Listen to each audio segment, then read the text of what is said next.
Adnodro, Zias temas მივიხილავდით, მის დეტალებს ვიხსენებდით, ქალბატონ მაიამ წარიაშვილთან ერთად მანამდე იყო საკმაოდ ვრცელი სიუჟეტი, რომელიც უკავშირდება იმ დიდ გეოპოლიტიკურ ცვლილებებს, ძვრებს ჩვენს რეგიონთან მიმართებაში და იმ ისტორიულ მონაკვეთს, რომელშიც ახალ მოვექეცით და წესით ყველაზე მეტად უნდა ყოფილიყავით ფორმაში, შიდა ეროვნული კონსოლიდაციის თვალსაზრისით და პირიქით მდგომარეობაში აღმოჩნდით.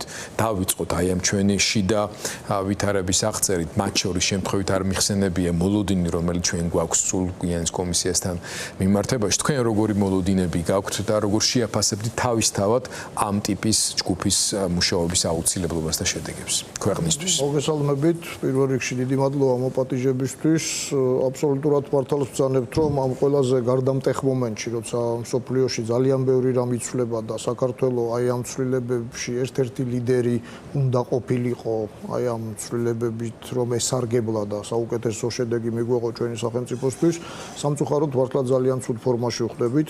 აქვე არ შემიძლია არ გამოვეხმაურო მზია ამაღლობელის პროცესს. ბუნებრივია, კარგი მოლოდინი არავის გვაქვს, თქვათ, განაჩენის გამოცხადებიდან და თავისთავად ტრაგედიაა, როდესაც ჟურნალისტი შეთითხნილი ბრალდებით ხდება, გისოსებს მიღმა სულად ხვალვე დარბაზიდან რომ გაათავისუფლონ, ამ თვეების განმავლობაში წამება მარტო იმის საათებს ვითვლიდი, გადაყვანას რამდენი დრო ჭირდება, ხო, რუსთავიდან იქეთ, შემდგომ ამდენ საათიანი პროცესები და უკან დაბრუნება, მაგრამ კიდევ რატომ არის ჩემთვის როგორც უსაფრთხოების სექტორის წარმომადგენლისთვის ტრაგიკულია სამართალდამცავი სტრუქტურის მდგომარეობა. მასიურად იძულებული არიან პოლიციელები სრულმოწმეობა ფიცის ქვეშ მოახდინონ სრულმოწმეობა. ეს ხომ არსად არ წავა. მზია თავისუფალი იქნება ბრძანეთ თქვენ და დღეს არა ხვალ თავისუფალი იქნება. მისთვის ბუნებრივია ყოველ წუთს მნიშვნელობა აქვს, მაგრამ დიდ სურათში სიმართლე აუცილებლად იზეიმებს. აი ეს ფიცის ქვეშ სრულმოწმეობა, ეს მოსახლეობასთან დაპირისპირება, დაუშვათ და 20-25%-ია პროტესტანტი და მეტი არ არის. აი 30%, ხო?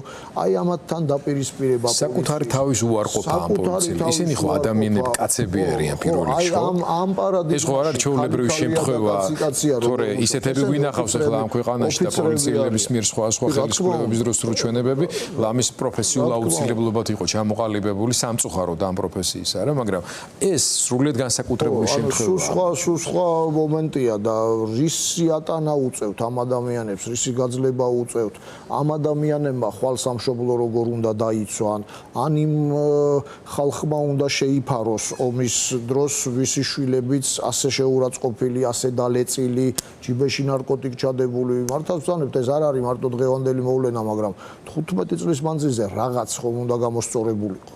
თუ რაღაც იყო 2012-ში, 11-ში, 8-ში, 3-ში, 98-შიც გვახსოვს, იყო ყველაფერი, მაგრამ 30 წლის მანძილზე ისე იქ უნდა ვიყოთ, რომ ფიცის ქვეშ ესე იგი, ეს ხო სასამართლოს უპატივცემულობაც არის. მოსამართლე მიცის, რომ ფიცის ქვეშ სრულმოწმეობ. ნებისმიერი თავმოყარე, ესე იგი, მოსამართლე იქვე პასუხისგებაში მიქცევდა, იმიტომ რომ ჩვენ ერთნი ხო არ ვართ, მე მოსამართლე ვარ, ხო? მე უზენაესი ინსტანცია ვარ, სადაც სამართალი ირჩევა. მე ახლა არ ვარ სამართალმცოდნე, მაგრამ ეს არის ანაბანა ნებისმიერი სახელმწიფოსი, ხო? ამიტომ ეს ძალიან ტრაგიკული შემთხვევაა და ძალიან აზარალებს საქართველოს უსაფრთხოებას და აი სწორედ ასეთი რაღაცეებია ხელს გვიშლის, რომ იმ ფორმაში ვიყოთ, რა ფორმაშიც უნდა ყოფილიყავით ამ დროს. რაც შეეხება სხვა საკითხებს, ეს წინა ეს გმირთა კვირეული, ხო, ოკუპაციის წინა კვირეული ყოველთვის ძალიან მძიმე იყო საქართველოში და ეს დამოუკიდებლად არ ხდებოდა, ბუნებრივია რუსეთის ჩარევით ხდებოდა ეს ყველაფერი. რუსეთი გამალებით ცდილობს, როგორც მაშინ დაიწყო 2008 წელს, რომ გაამართლოს საკუთარი შემოჭრა საქართველოში. რუსეთის ოპერაციას ერქვა იძულება მშვიდობისაკენ. თუ ოპერაციას ქვია იძულება მშვიდობისაკენ, მაშინ უნდა არსებობდეს ომის წამომწყები, აგრესორი. აგრესორი ვინ არის? აგრესორი არის საქართველო. ბუნებრივია რუსული ლოგიკით საუბრობ და ერთი წუთი დართვლი რომ ეს ასე იყოს. თუ აგრესორი საქართველოა, რასაც იგივე მონდომებით ვამტკიცებთ ამ კომისიაზე, მაშინ გამოდის რომ რუსების ყველა მოქმედება, რომელიც მოხდა აი დაწყებული 7 აგვისტოდან და მანამდეც, იმიტომ რომ შეიძლება ახალ თაობას არ ახსოვს, მაგრამ ამ 17 წლის წინ დღევანდელ დღეს, გუშინდელ დღეს, ხვალინდელ დღეს უკვე მსხვერპლი ყავდა პოლიციელები, ყავდა მშვიდობიანი მოქალაქეები, უკვე რუსული გასროლების შედეგად დაღუპულები და დაზარალებულები, აფეთქებულები და ასე შემდგომ. ამიტომ თუ ჩვენ თვითონვე ვამტკიცებთ, რომ აგრესორი ჩვენ ვიყავით და ესე იგი მაძლევს საშუალებას იმ დაკითხვის სტენოგრამები და თქვათ რეპორტაჟები, როცა პირდაპირ ჩაკითხვა იყო, რომ აი ხო ის სიმაღლეები იბომბებოდა, ეს იბომბებოდა ქართული ნაწილების მიერ, ხო?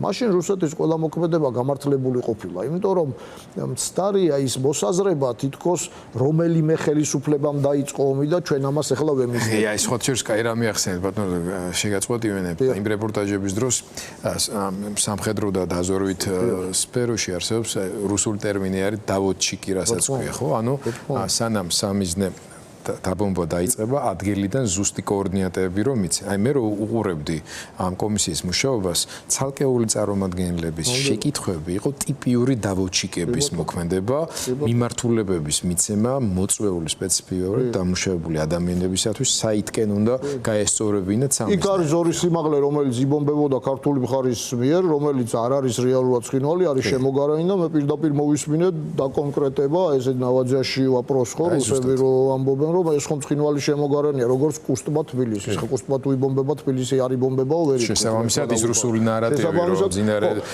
ცხინვალს ვიღაცა ბომბებს. რასაკვირველია და ეს პირდაპირ პუტინის მხრიდან იყო გაჟღერებული 2008 წელს იქ 2000 მკვდარ ოს მოქალაქეზე, რომელთა საფლავებიც მე რადომღაც არსად არ აღმოჩნდა და ცხადი არ ყოფილა და იმიტომ ხო ევაკუაცია როდის დაიწყო ჩვენ მაინც გვახსოვს ხო. იქ იყო ასევე საუბარი რომ ქართველებმა დაბომბეს და ასე შემდეგ. თუ ამას ჩვენ თვითონვე დავადასტურებთ, ჩვენი პარლამენტი თუ ამაზე რეზოლუციას მიიღებს და დადგინდება, არავის არ კონდეს იმედი, რომ ეს იქნება მხოლოდ სააკაშვილის ხელისუფლების და მთავრობის პრობლემა. რაც არ უნდა საძულველი იყოს ვინმესთვის. ერთი საერთოდ მიუღებელია, რომელიმე არჩეული ხელისუფლება საძულველი იყოს, მაგრამ დაუშვათ დღეს არსებობენ ადამიანები, რომლებიც სამართლიანად, იმიტომ რომ მათ წინააღმდეგ გარკვეული გადაცდომები, გნებავთ დანაშაულები განხორციელდა, სხვა შორის ესეც ნიშანდობლივია, იგივე კომისია სიუჟეტებში იხილავს ხოლმე იმდროინდელი ხელისუფლების ზოგიერთ მართლაც არა ადამიანურ საქციელს, ზუსტად იმიტომ რომ უნისონში მოხდეს, რომ ესე იგი ისინი იყვნენ ფაშისტები, ისინი იყვნენ ნაცისტები და მათ შორის კიდევ მოაწყვეს ეს ცხინვალის დაბომბვაც და ასე შემდეგ. არავის არ კონდეს იმის იმედი, რომ ეს მხოლოდ რომელიმე ხელისუფლებაზე და რომელიმე ხელისუფლების მთავრობაზე გადაწყდება.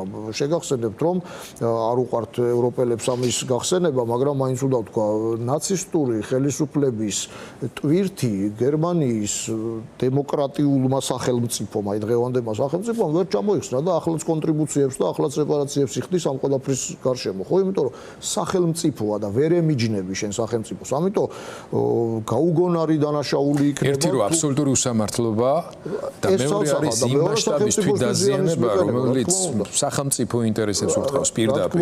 რა თქმა უნდა. თაობების განმავლობაში ჩვენ ამას ვერ თუ შენი პარლამენტი ამის რეზოლუციას დადებს, ამაზე შენ არასდროს აღარ გეკრება სათქმელი, მით უმეტეს რუსული პროპაგანდა გამალებით ამტკიცებს ამას და საინტერესო რაც არის რუსეთს ეს მარტო საქართველოსთვის არ ჭირდება. რუსეთის ნარატივი ჩვენ 2008-ში ისინი ამას რატომ აკეთებდნენ, ჩვენ ხო არ ვიცოდით და მსოფლიომაც ხო არ იცოდა, ჩვენ რაღაცას ვამბობდით, მაგრამ ბოლომდე დარწმუნებული არ ვიყავით, ემპირიულად ჩვენ ზურგზე ვგრძნობდით და ვამბობდით, მაგრამ იმის მერე უკრაინის 2014-16 წლები, მერე ახლა და ახლა ხო გამოჩნდა რუსეთი ამას რისთვის აკეთებს, იმიტომ რომ მთელ მსოფლიოში დაამკვიდროს განცდა, რომ დასავლეთი აგენტურული მთავრობების მეშვეობით ებრძვის რუსეთს სხვადასხვა სახელმწიფოში. და რომ ეს არის განმათავისუფლებელი და ასე შემდეგ. სოციალურ ძალიან საინტერესო იყო მიექცევდა მაყურებელი ყურადღებას ლუკაშენკოსთან პუტინის ბოლო შეხვედრა ის სკამზე რო ისხდნენ გარეთ ლუკაშენკოს ძაღლთან ერთად.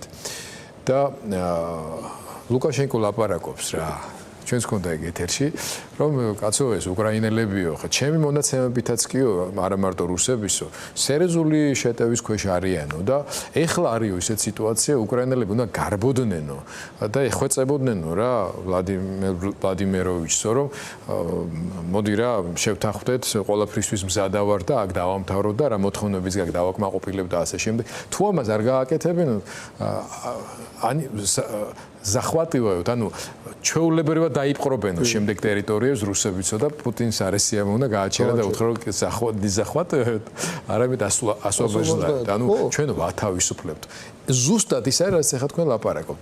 ეს არის აბსოლუტურად გააზრებული ნარატივი, რაზეც დააშენეს მთლიანად მთელი თავიანთი პოზიცია მიდგომა დასავლეთ ამემართებაში, რომ საქართველოშიც ამერიკა იყო მაპროვოცირებელი და იმათმა აიძულეს სააკაშვილს გაეკეთებინა რუსეთის წინააღმდეგ, ესენი იძულებული იყვნენ უბრალოდ მე ეპასუხა და ასე შემდეგ და უკრაინაშიც ასე გვაიძულეს, რომ ვინ უძილინა სამხედრო ფრონტზე. ამიტომ ეს რაც ხდება აქ და მათ შორის იმ კომისიის ცნობაზე, ეს არ არის ლოკალური მასშტაბი. უბრალოდ ჩვენ ძალიან განვისდით, იმიტომ რომ ქართული სახელმწიფო ზიანდება ამის გამო. შეუძლებელია ეს გონიერმა ადამიანმა ამ დიდ სურათში არ დაინახოს. ეს არის მთელ სოფლიოში აი ამ რუსეთის მიერ გაშლილი საინფორმაციო ფრონტი, იმიტომ რომ დღეს ეს საინფორმაციო ღონისძიებები ძალიან მნიშვნელოვანია, ხო, საინფორმაციო ველი მნიშვნელოვანია, სადაც სულ რამდენიმე თეორემა მტკიცდება და აი ამ რამდენიმე თეორემას, რამდენიმე ჰიპოთეზას რუსეთი ამტკიცებს თითქმის ყველა ფრონტზე. თქვათ, სამხედრო მიმართულებით ეგ არის, რომ დასავლეთი